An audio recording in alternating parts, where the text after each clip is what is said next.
Hi, so my name is Dan McCauley, and for my media analysis project, I chose to do the Frankfurt Institute, or the Frankfurt School of Thought, which we touched on earlier in the semester. And my focus is how it relates to both politics in modern society in a social media-driven age, and also how specifically it helped President Trump get to power here in America, which I think I chose because it's a very relevant topic for both me and my major, as the politics that we've seen in the past couple of weeks have just kept on developing and escalating. And it's truly a spectacle to kind of see this going on right now in our country. So first off, what is the Frankfurt School for Thought? The Frankfurt Institute, their primary theory was critical theory, and this is one of the two primary theories in mass media analysis studies. So, critical theory is a way of thinking which aims to understand and challenge the unfair parts of society, specifically how power, capitalism, and culture shape people's lives and, in a way, keep them from being truly free. So, some background for the Institute is some major players in this school of thought were Max Horkheimer, Theodor Adorno, Walter Benjamin, and Erich Fromm. These were the major contributors.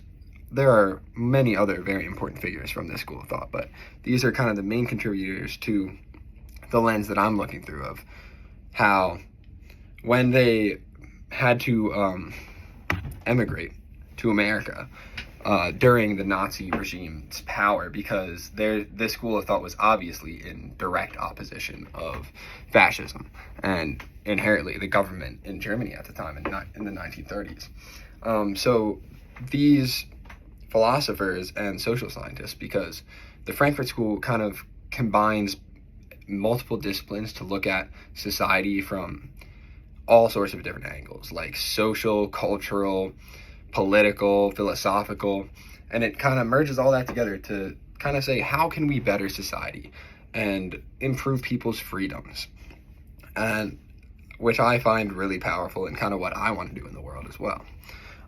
But to get us back on topic here, this relates to American society, because when they came over, they observed how our society was structured around consumerism and marketing, and how this kind of melded with our politics in a way that was very controlling and very much reflected like kind of the beginnings of the fascist regime's rise to power in Germany.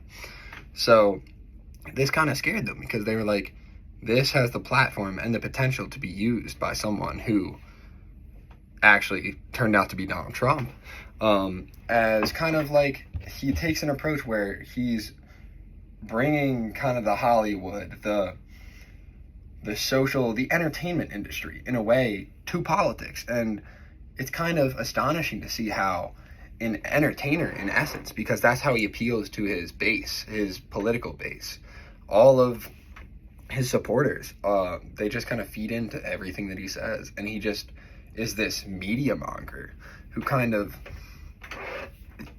he's absolutely taking control of the world's spectacle. All eyes are on him. And I think that is exactly what he wants. And he's getting a lot of the things he wants.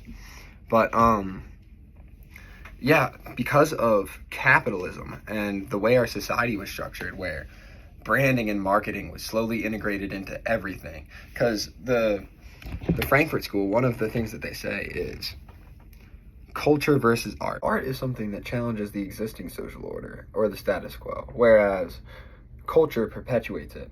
One example of this is Hollywood, pre versus post the civil rights movement here in the U.S. What you would see in Hollywood a lot is things that reinforce the status quo of Caucasian males being in power, of them being the heroes in all these films, of many different things kind of like that, where it's like whereas today, Hollywood is kind of more liberalized in a sense that it's inclusive. It's more diverse than it has been before, whereas we're striving to include all these people and all these marginalized communities that previously were suppressed. And that's because we've gotten past the status quo. We've had the existing social order challenged by things like art and all these different mediums in the civil rights and culture revolutions here in the U.S. So to kind of rein us back into the Frankfurt School and their school of thought,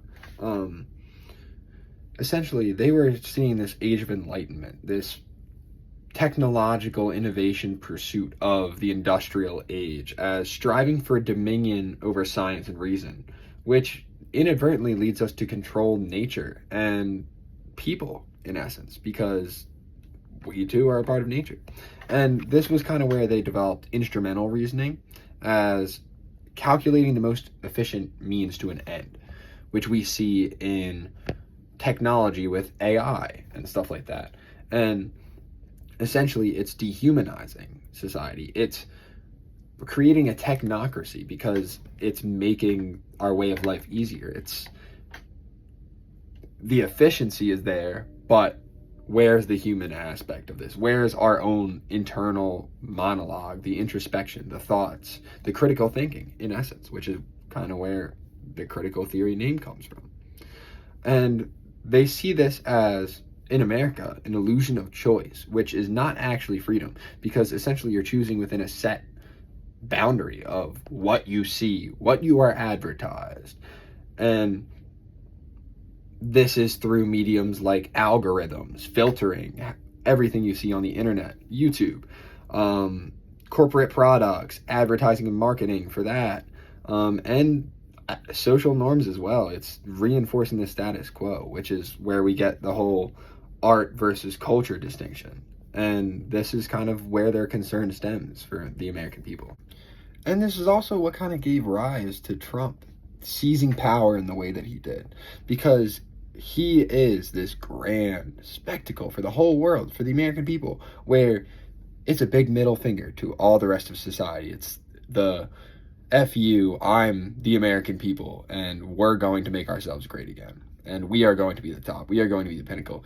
And that train of thought is, in my opinion, inherently fascist, because it's belittling the rest of the world. It's belittling all these other citizens of the world, and emphasizing the fact that the American people are the greatest, the most important, which is not true.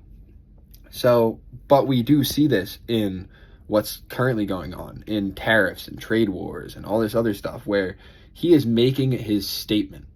As my dad says, this is all a grand spectacle. There's that word again. But what's really going on behind the scene? And that's kind of what caught me and has me doing this for my whole media analysis project as well, because I'm curious to see where this is all going. What is the end goal if this is all just a spectacle? What is he going to do with all this power? And I guess we'll see in the next 3 years. So to kind of wrap this up, the reason why I chose this project, as I previously stated, is because it's highly relevant to me and my own personal aspirations, my goals in the world with my major in environmental science, my minor in peace and conflicts, and hopefully my master's in public health, which if I see this video in a couple of years, we can see. But I strongly believe in changing the inherent flaws in society, and I find the way that the Frankfurt School views this and approaches this very fascinating, because they take the critical thought, they take philosophy, they take the societal issues, the political issues, they analyze it all in bulk from all these different fields, and that's where you get critical theory. And in a way, I do agree with the fact that technology is taking away, it's numbing ourselves to this social media, this age of information where everything is at the tip of your fingers. And as we see in Trump and his presidency, it can be used to promote the interests of people in power and people who seek power. And they don't always have the best intentions at heart. So I will be very curious to see where these next 3 years end for the American people, myself, and my future career aspirations in bettering the environment and protecting the world, because that's something going on right now where, because of this grand spectacle, my own job security and my own future is kind of unbalanced, at jeopardy, because of these beliefs. But essentially, I think the Frankfurt School offers us valuable insight as to how we should approach and how we should view modern society.